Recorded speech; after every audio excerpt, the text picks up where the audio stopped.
అమ్మోరు ఫిబ్రవరి 16 నుండి రాత్రి 7:30 మీ ఈటీవీలో.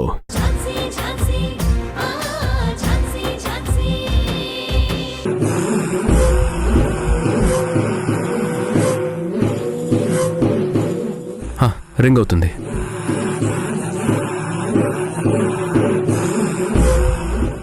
ఏమైంది గౌతమ్ సార్? కట్ చేశారు. బిజీగా ఉన్నారేమో. సరే, మీరు ఛార్జ్ తీసుకోండి. ఎక్స్క్యూజ్ మీ సార్, రిజిస్టర్ తీసుకురండి. అలాగే సార్.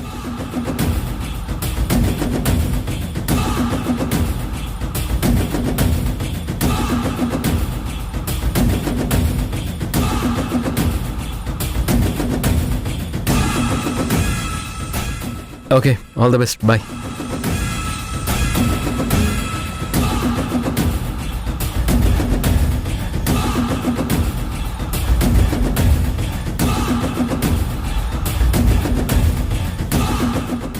సార్ కాల్ చేస్తానని చెప్పి చేయకపోగా నేను చేస్తే కట్ చేస్తున్నారు. బిజీగా ఉన్నారా లేదా కావాలనే కట్ చేస్తున్నారా? అతనికి హ్యాండ్ ఓవర్ చేయమనే విషయం కూడా నాకు చెప్పలేదు. ఏమై ఉంటుంది? సరే, తొందర ఎందుకు, రేపు చూద్దాం.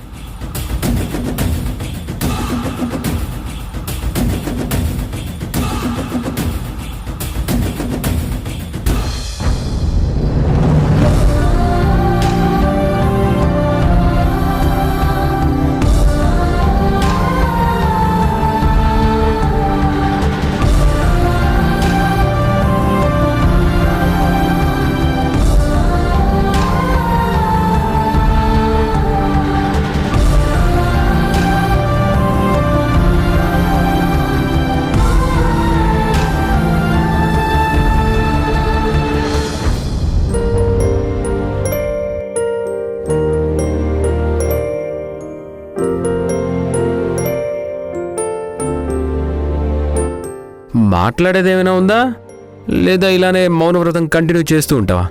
అదే ఎలా మాట్లాడాలా, ఎలా చెప్పాలా అని ఆలోచిస్తున్నాను.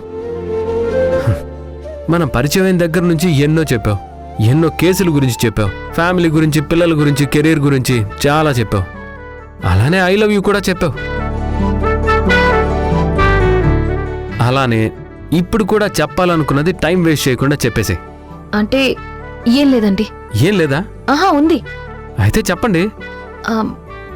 అది మీరు మీకు ఇష్టమైన జాబ్ చేస్తున్నారు. మీ ఇంట్లో వాళ్ళ మీద డిపెండ్ అవ్వకుండా బాగా సంపాదిస్తున్నారు. మీ కాళ్ళ మీద మీరు నిలబడ్డారు. ఇంకా ఎందుకండి లేట్ చేస్తారు? లేట్ చేస్తున్నానా? దేనికి? పెళ్లికి.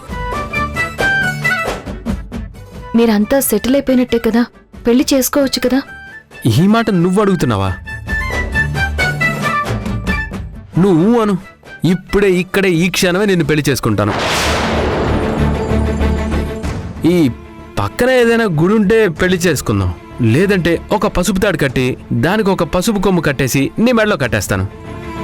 ఆల్రెడీ రిహార్సల్స్ కూడా చేశాం కదా, నాకేం పెద్ద ప్రాబ్లం లేదు. ఏమంటావు, కట్టేమంటావా?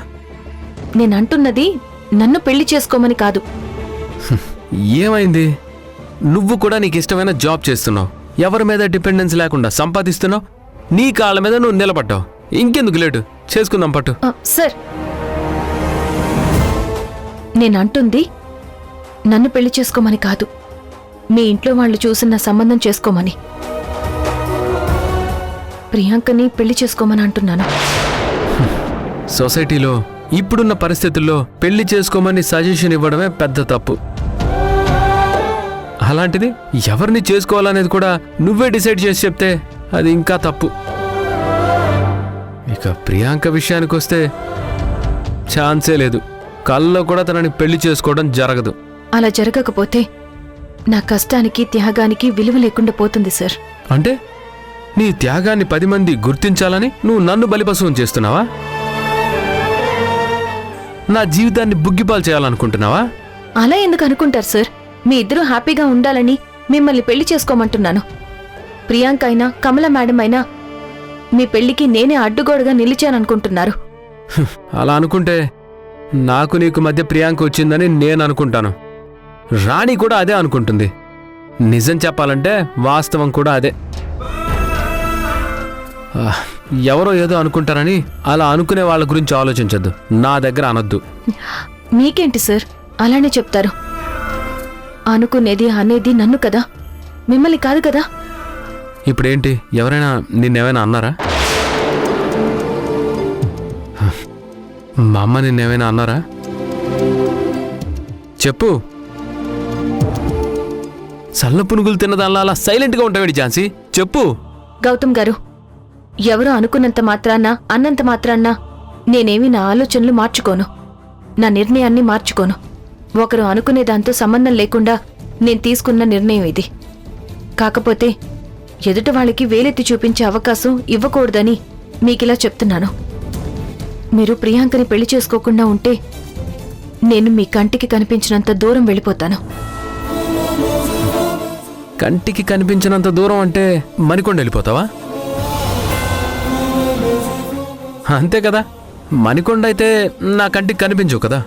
లేదంటే అమీర్పేటో అంబర్పేటో, ఒక జూబ్లీ హిల్స్ తప్ప ఎక్కడికి వెళ్ళినా నువ్వు నా కంటికి కనిపించవు. గౌతమ్ గారు, నేను సీరియస్గా మాట్లాడుతున్నాను. అవునా? నాకు జోక్గా అనిపిస్తే జోక్స్ వేస్తున్నాను.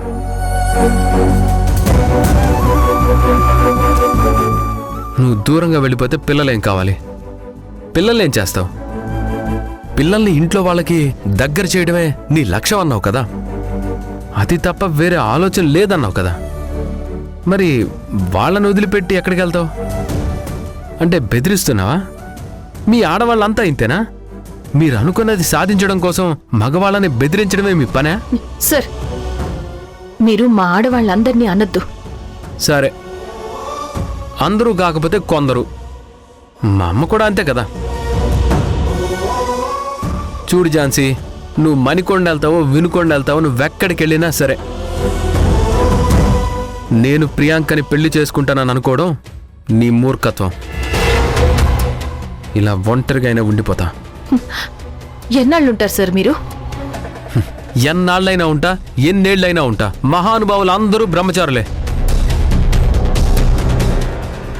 ఇంకోటి, నీ ప్రేమని త్యాగం చేసుకునే అధికారం నీకుండొచ్చు, కానీ నా ప్రేమని త్యాగం చేయమనడం, నన్ను పెళ్లి చేసుకోమని చెప్పే అధికారం నీకు లేదు.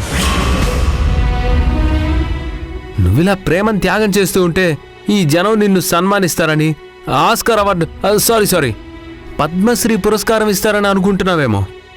వాళ్ళు ఇవ్వకపోగా నీకు స్క్రూ లూజ్ అనుకుంటారు, పిచ్చి మాలోకం అనుకుంటారు. అర్థమవుతుందా? రేపొద్దు నీకు అవసరం వచ్చినప్పుడు ఒక్కరు కూడా నీ దగ్గరికి రారు.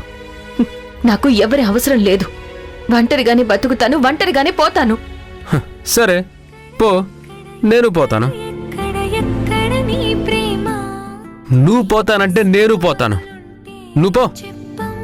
పోతాను, నేను కూడా పోతాను. మనందరం కలిసి పోవాల్సిందే. పోతాం. నేనైతే వెళ్తున్నా.